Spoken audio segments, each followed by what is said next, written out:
Oi pessoal, aqui é o Dr. Jairo Bauer, eu mesmo, e esse é o podcast do Fala Aí, um programa que toda semana responde a 6 dúvidas, 6 perguntas dos nossos ouvintes, dos nossos seguidores sobre saúde, sexualidade e comportamento. Quer a sua dúvida respondida? Então escreve pra gente no @JairoBauerOficial ou então no nosso site drjairo.com.br.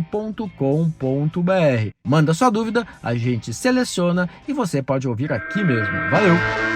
E olha só a dúvida do Tiago. Doutor, meu testículo subiu quando eu era criança e tive que fazer uma cirurgia. Será que eu vou poder ter filhos? Olha, Tiago, muito provavelmente você vai poder ter filhos sim. Primeiro, essa história que você está contando de um testículo que sobe e que muitas vezes o médico precisa fazer uma pequena intervenção cirúrgica é uma questão que pode acontecer com muitos meninos. Isso faz parte do processo de desenvolvimento de algumas crianças. O médico, ele reforça algumas estruturas que impedem o testículo de se deslocar do saco escrotal para dentro do abdômen ou para uma área mais próxima ao abdômen. Isso pode acontecer e normalmente isso não interfere na estrutura do testículo. E mesmo que eventualmente isso interferisse na estrutura de um dos testículos, você tem o outro testículo. E um dos testículos funcionando bem é mais do que o suficiente para o homem gerar seus espermatozoides e poder ter filhos. Então, pelo que eu estou entendendo da sua dúvida, você não deve ter maiores problemas para ter filhos. Na dúvida, procure um urologista, ele pode pedir alguns exames, ele pode pedir um espermograma para checar a quantidade dos seus espermatozoides e a qualidade deles, tá bom? Boa sorte!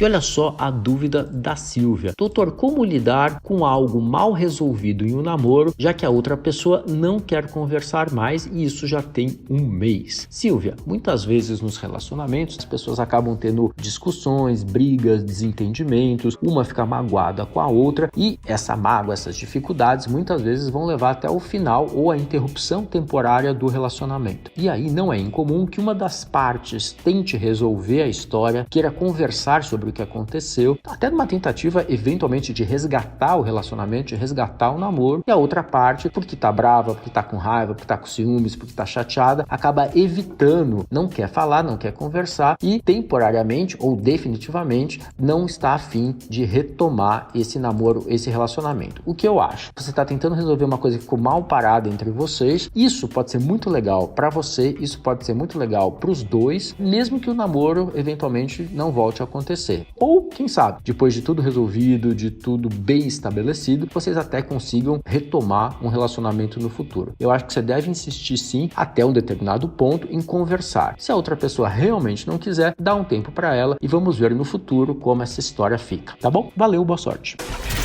E olha só a dúvida da Cássia. Doutor, na pandemia meu filho ficou muito mais online e o desempenho escolar caiu muito. O que eu faço? Cássia, por causa da pandemia, os jovens ficaram longe da escola e, em ficando em casa mais tempo, eles acabaram acessando mais conteúdos online de forma recreativa. Um estudo recente feito lá na China mostrou pra gente o seguinte, que quando a criança usa atividades recreativas online por mais de 1 hora diária, isso acaba impactando o seu rendimento, a sua produtividade na escola. Então, esse é um ponto interessante da gente observar, né? Então, não é cortar totalmente o acesso da criança às atividades online, mas seria importante que vocês chegassem a um denominador comum, a um limite diário de horas que ele poderia usar a internet para outros fins que não os fins acadêmicos ou os fins de trabalho, principalmente no caso da criança estudar ou de um jovem que já trabalha. Só um detalhe a mais, Cássia, eu acho que é muito importante que a família fique atenta para mais uma questão. Como as aulas também estão sendo feitas majoritariamente online, muitas vezes durante a aula, o jovem acaba deixando outras janelas abertas e faz 2 coisas ao mesmo tempo. E aí, certamente, a capacidade dele de prestar atenção, de focar no que está acontecendo no momento da aula, acaba sendo diminuída. E isso pode impactar no rendimento. Acho que esses são 2 pontos importantes para que vocês consigam passar por essa fase de uma maneira mais tranquila, que o aprendizado dele não seja tão prejudicado. É isso aí.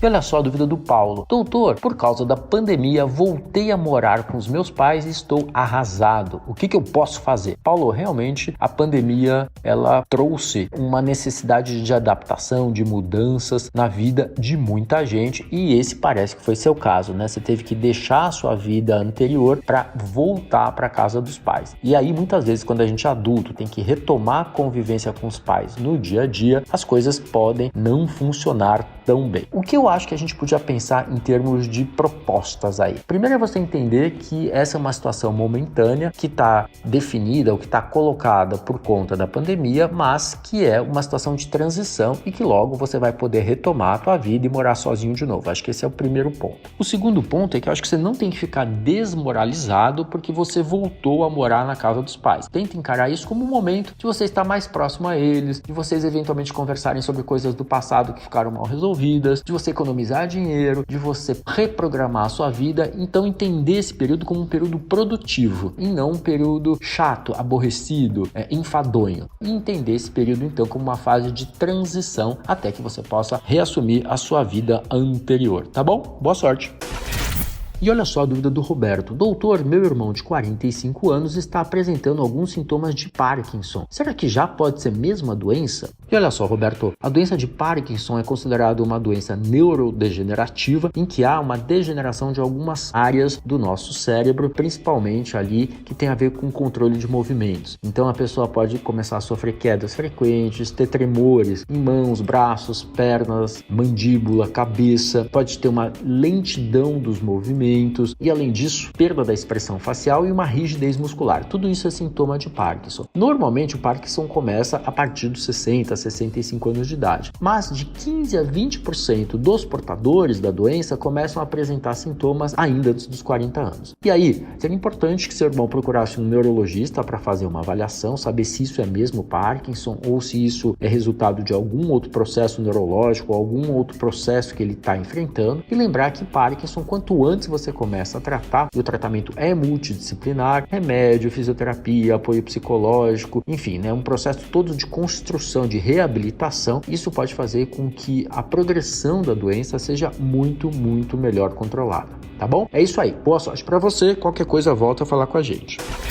E olha só a dúvida do Edu. Doutor, na pandemia perdi tesão em fazer sexo e só o virtual acaba me excitando. Isso é normal? Olha só, Edu, com a história da pandemia, as pessoas ficaram mais sozinhas mesmo, até por medidas de cuidados com a sua saúde, medidas sanitárias, distanciamento, isolamento social. Isso dificultou muitos encontros presenciais. Então, o que era praxe na vida das pessoas, sair para paquerar, para namorar, para encontrar, para fazer sexo, isso tudo se reduziu muito. E a vida da gente como um todo migrou muito mais para o ambiente virtual. A gente faz aula online, a gente trabalha online, a gente faz palestra online, a gente está o tempo inteiro online. E com a questão do estímulo sexual, isso não foi diferente. Então, só para te contar um exemplo, a visualização dos sites de conteúdo erótico disparou durante a pandemia. Então, você está usando mais material pornográfico ou de conteúdo erótico ou fazendo mais chamadas online e isso acaba te excitando mais do que o sexo propriamente dito. Eu acho que essa é uma questão desse momento que tem tudo a ver com aquilo que a gente está enfrentando, com as dificuldades de encontrar outras pessoas e, de alguma forma, essa distância física acaba diminuindo o interesse por sexo e muitas vezes a pessoa acaba se estimulando, se excitando mais com esses conteúdos virtuais. Nada de errado e o que a gente imagina é que com a progressão, com a melhora da situação da pandemia, as pessoas pouco a pouco vão poder retomar a sua rotina, o que inclui a vida sexual. Valeu? Boa sorte! Tá com alguma dúvida? Então escreve para o nosso Instagram,